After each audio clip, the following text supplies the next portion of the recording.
win after that home opening loss, and they did exactly that with the 118-111 win over the Pelicans. The Big Three played big. LeBron had a triple-double, 32 points, 12 rebounds, and 10 assists. Irving, 32 points. Love, 22. What pleases you most about your game? The assists and the rebounding. To be able And here's the third. Look, to be able to help my guys out on the glass and get my guys open looks and make them, you know, that's I don't care about the points. So those things will come. Help the bigs out on the glass, get guys like this the ball where they can score. You know, that pleases me. Love giving LeBron some love. The Cavs still struggled on defense, but a good offense still won the game at the end of the day. Stephen A., in your opinion, do you believe the Cavs have figured it out? No, not yet, but they will. I mean, we all knew that they weren't going to, I mean, they're 1-3 start and being under 500 and all of this other stuff. We knew that was not going to last. People have to understand that, you know what, we don't get to sit here and do a TV show and just sit there and say, well, we don't need to do the show because they're going to be there in May. It doesn't work that way. You chronicle things as they're transpiring to really highlight and illuminate what's going on at a particular moment in time. And that's what we were doing with the Cleveland Cavaliers, as everybody else was. The fact is, LeBron James has periodically been your point forward. He had a triple-double last night. Kyrie Irving played off the ball, shot 11 of 21 from the field. Kevin Love hit 6 3-point shots. All three shot over 50%. Unless you think that's something that's going to happen on a night-in, night-out basis, it remains to be seen how effective they're going to be. We can prognosticate, which I have done. Obviously, most of us have them going to the Eastern Conference Finals because we know how elite talent, you know, how big-time talented they are. LeBron James is the best in the world. Kyrie Irving is a young miniature stud. Kevin Love can ball. He can step out and shoot the three. He's a walk-in double-double. All of those things are true. But how are you going to continue to mesh as the season progresses? I think last night was a really good sign because LeBron James played with the ball as a point forward. He asked Kyrie Irving at halftime, you ready to play? You ready to start playing? And Kyrie smiled and said, yes, I am, and then went out there and put on the show in the second half. You see that kind of camaraderie that's developing, and that's something that LeBron James is clearly capable of doing because he's the kind of leader that'll ultimately get guys to want to ingratiate themselves with him and vice versa, and I think that's the big plus. But in the end, are they going to be talented enough to pull it off? It remains to be seen because I think the biggest question mark is their coach as opposed to the players themselves. Wow. And what do you mean by that exactly? Well, I think the coach is a novice. I think he's very talented. I think that a lot of good things are said about him. But if you've never coached on the NBA level and you've got players that never played together on the NBA level, you're asking for a lot to expect them all to gel as one before the season expires. Remember, Eric Spoelstra, even though he is ultimately able to pull it off because he had Dwayne Wade, but he didn't have Bosh and LeBron, remember, he still had Pat Riley.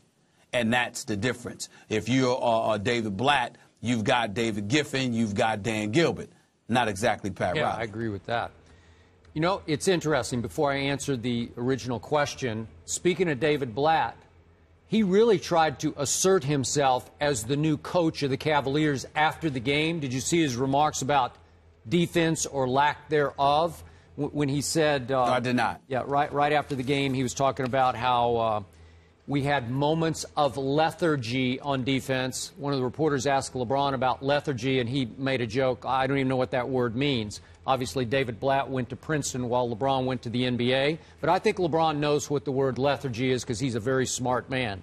So then David Blatt went on to say that you can't consistently beat great or very good or even good teams if you sleep on defense for parts of the game or even parts of a quarter. So he was really trying to say, I'm Coach Blatt here, and I'm not going to overreact to us offensively last night, even after one star, LeBron James, went for 32 and 10 assists, and the other star that we talked about last week might be at some odds with LeBron. Kyrie went for 32 and 9 assists. Well, I'd say just in the box score, that's working. But Blatt's saying it's not working on defense. Well, you know and I know, nobody ever accused Kevin Love of playing great defense in Minnesota, or no one accused Kyrie of playing great defense in Cleveland pre-LeBron James. So that's where they're going to have to figure it out if they're talking about winning a championship this year. But I must say, we were hard on them last week, LeBron versus Kyrie. I watched this game from start to finish. I really liked what I saw on offense. Obviously, LeBron was he was engaged right from the start. There was no walking away from the play when Kyrie had the ball. They shared it. They pick and rolled with each other occasionally. And I liked the blend, Stephen A., of they were down 5 at half. LeBron had a surge early in the third quarter, but they were still down. And then Kyrie just went ballistic offensively. He scored 11 straight points from about the 5-minute mark down to the end of the quarter. This is the third quarter. That were as explosive as anybody in the NBA can score points. We talk about it. This young man can flat out score the basketball. And then Kevin Love in the fourth quarter, he didn't make just a couple of threes. He made 4 threes. He made 3 in a row to start the fourth quarter, and then he iced it with 3:29 left with his fourth 3. Well, if Kevin Love is going to make spot-up three-point shots, many of them on assists from LeBron James cross-court, they're pretty lethal, man, if he's going to make 4 of them in the fourth quarter. So I like the fit of it's LeBron's turn, then it's really Kyrie's turn, and then finally it's Kevin Love's turn.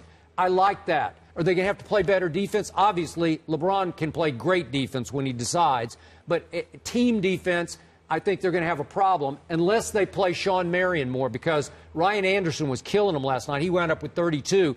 He got goose-egged in the third quarter because Sean Marion played the third quarter and just took him out of his game. Well, maybe they'll have to do more of that. Maybe they'll have to mix in Matrix a little more often. I definitely agree with you. I mean, listen, the trio, they can be very lethal. I mean, Kevin Love needs to be given more respect. Yeah, he didn't make the playoffs in all 6 years in Minnesota, but he was the #1 offensive option. I mean, he averaged 26 and 12 last year, Skip Bayless. I mean, you got to give this brother respect to do what he did in the Western Conference and now to be in the Eastern Conference, capable of hitting big shots. I got a lot of belief in Kevin Love. I think Kyrie Irving, like I've said on many occasions, is going to be one of the top 3 point guards in the game within 2-3 years. I just think he's a scoring machine. He can wreak havoc. He can really, I mean, he can cause some significant problems. The question is, can they gel? And are you going to have the horses to really be able to pull it off on the defensive side of the ball? Because nobody's worried about Kevin Love defensively, nor Anderson Varejao for that matter, even though he can play defense. He's a bit older now. The health isn't 100%. All of those things factor into the equation. I don't worry about Cleveland offensively. I think they'll figure it out because I think LeBron is a leader and he'll get guys to play with him. And Kyrie Irving, again, he might have been a bit hard-headed, but again, it was for the right reasons because he's a young stud and he knows it and he's confident. And that's a good problem to have. But the problem is defensively, what are you going to be able to do to really stop what's going to come your way out west? And how are you going to match the defensive intensity of a Chicago Bulls squad, assuming Derrick Rose is healthy? That remains to be seen. Yeah, and I agree with you, and we talked about it again yesterday. If Derrick Rose is healthy, well, he sure looked healthy last night against Detroit because that was spectacular what he did. So if he stays healthy, this team's going to have to really grow defensively to match that. I'm telling you, Derrick Rose healthy is something to watch. The Cavs aren't the only team that's new working with